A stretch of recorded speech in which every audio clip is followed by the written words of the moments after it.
Deus que é Pai, Filho e Espírito Santo. Amém. Uma das primeiras acusações vãs que os membros do establishment romano fizeram à nova religião cristã, no início da era cristã, é que se tratava de canibalismo. De fato, a mensagem de Jesus, numa leitura simplista, ela é muito clara. Quem come a minha carne e bebe meu sangue tem a vida eterna. Não que pensemos que os elementos consagrados da Eucaristia sejam como doses de carne e do sangue do homem Jesus Cristo, escondidos secretamente após sua morte na cruz e distribuídos mediante ordem ocultista a todos os sacerdotes ordenados da Igreja ao longo dos séculos. Eu acho que ninguém em sã consciência pensou de tal forma. Mas desde o início, como atesta a tradição apostólica de Santo Hipólito, do século III, provisões bastante estritas foram tomadas para que nada do pão e do vinho fosse desperdiçado, jogado fora, nem consumido por aqueles que não faziam parte da comunidade cristã. Nas palavras de Hipólito, deve-se cuidar para que não caia uma migalha e se perca, pois ela é o corpo de Cristo, que deve ser comido pelos fiéis e não pode ser negligenciado. Aquela gente simples, que se reunia todo domingo ao menos, para celebrar a ressurreição do Senhor, via naquele banquete algo mais que apenas uma cerimônia memorial. Para ele, Jesus Cristo estava presente na Eucaristia. E é assim que nós cremos. A tradição anglicana não busca explicar como que a presença real de Jesus Cristo na Eucaristia acontece. De fato, nos primeiros 1000 anos da era cristã, ninguém tentou explicar tal mistério. É no período filosófico, conhecido como escolástica, no princípio do segundo milênio, né, é que se viu uma necessidade de se provar minuciosa e racionalmente questões em aberto no campo da teologia. E aí é nessa discussão de ideias, convolução de ideias, e no embate entre elas, e com a outra corrente, que seria a corrente humanista, que viria já quase no final da Idade Média, é que vemos toda sorte de explicações para tentar explicar o mistério da Eucaristia. Então, alguns vão dizer transubstanciação, consubstanciação, divinos mistérios, união sacramental, memorialismo, união espiritual, etc. Algumas dessas teorias, já da época da Reforma, negavam de todo o caráter místico da Santa Comunhão. E aí, talvez nessa dúvida humanista e puritana de assumir que o pão é corpo sem parecer corpo, e que o vinho é sangue sem parecer sangue, anglicanos mais evangélicos preferiram reduzir a missa apenas uma vez por mês.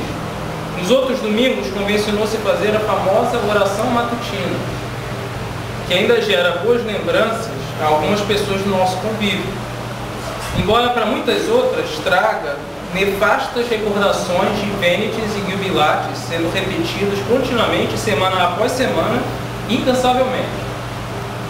Não que o ofício diário não tenha o seu valor. Tem sim, como o próprio nome diz, é o ofício diário, que deve ser rezado em casa, no âmbito familiar, e também na igreja, sempre que possível. Entretanto, as leituras de hoje nos levam a entender o porquê de termos deixado de lado tal prática e termos elegido a Santa Eucaristia como culto principal do domingo e celebração fundamental da nossa igreja. Assim, a Eucaristia nos lembra do exemplo de amor ao próximo de Jesus Cristo e de sua vinda a fim de assumir a carne humana. Conta-nos de um Deus que sofreu como nós ao assumir a nossa condição e viver em meio a este mundo quebrantado. Ou seja, a Eucaristia relaciona-se profundamente com a doutrina da encarnação de Cristo. Ao santificar os elementos do pão e do vinho, que são matéria deste mundo, criação de Deus, Deus nos lembra que sua criação é essencialmente boa. Ao contrário dos gnósticos, no início da era cristã, que atribuíam maldade à matéria, nós enxergamos nesses simples elementos algo bom, que será transformado por Deus em algo ainda melhor.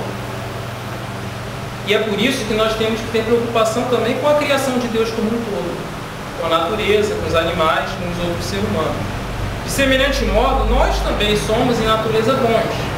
Deus viu graça na Virgem Maria, cuja festa foi ontem, e a convidou para gerar seu filho. E Deus quer agir em nós também, para que sejamos limpos do pecado que frequentemente nos ofusca, e para que geremos seu Filho em nossos corações. A Eucaristia também nos traz a morte de Jesus Cristo. Assim, pode-se dizer que também é sacrifício, celebrado junto à cruz. Não que o sacrifício único e suficiente de Cristo seja refeito na Eucaristia, mas ele é oferecido ali. É nesse momento em que tempo e espaço se confundem, ou nas palavras do teólogo anglicano Austin Farrer, a abertura do infinito para o infinito, do finito para o infinito. E de forma impecável, nós nos unimos no sacrifício de Jesus Cristo, nosso sumo sacerdote. E é por isso que nos oferecemos em sacrifício naquela oração. Ou seja, como diria Don Gregory Dix, o corpo de Cristo, igreja, se oferece para se tornar o corpo de Cristo em sacrifício, o sacramento. Assim, a igreja pode se tornar a plenitude do que Cristo deseja que ela seja. Na leitura de Provérbios, percebemos, curiosamente, que a sabedoria, que no início da era cristã foi interpretada como Cristo, sempre que se fala na sabedoria no Antigo Testamento, ela nos convida apenas a comer do pão e do vinho, muito embora animais tenham sido sacrificados. O sacrifício eucarístico já não envolve mais a violência da antiga religião, pois a oferta de amor de Jesus Cristo já é suficiente para sempre. Como diz no Novo Testamento em grego, ephapax, de uma vez por todas. Os sacrifícios, quaisquer sacrifícios que envolvam o derramamento de sangue, já não são mais necessários. A Santa Eucaristia também anuncia, em tal recapitulação, a ressurreição do Cristo. É um sacramento missionário nesse sentido. Ela nos compele a agir no mundo, enxergando a mão de Deus nele e nos fortalecendo para o anúncio das boas novas do Cristo crucificado e a transformação dos reinos deste mundo no reino do Senhor. Ou seja, temos que ser como as criadas, as servas da sabedoria, na leitura do Antigo Testamento, e irmos às colinas convidar a todos para que compartilhem dessa refeição. Ela é ainda uma súplica para que sejamos revestidos do Espírito Santo que age sobre a igreja desde o Pentecostes. O sacramento eucarístico pressupõe que estejamos santificados. É por isso que hoje o apóstolo nos convida a vivermos vida santa e piedosa. É preciso chegar a este altar com corações limpos. A Santa Eucaristia nos projeta no futuro de sua segunda vinda, nos novos céus e na nova terra, em que não há divisões nem diferenças. Todos aqui receberão a mesma porção do pão e do vinho. Todos, inclusive os ministros, se curvam ao sacramento independentemente do que fomos ou do que somos fora deste santuário. É nesse sentido que pode-se dizer que a Santa Eucaristia é escatológica, porque ela nos dá uma amostra de como é um mundo em que somente Cristo é o Senhor e em que não há diferenças entre o seu povo. A Eucaristia também é sacramento, é um sinal visível de uma realidade invisível. É uma experiência mística.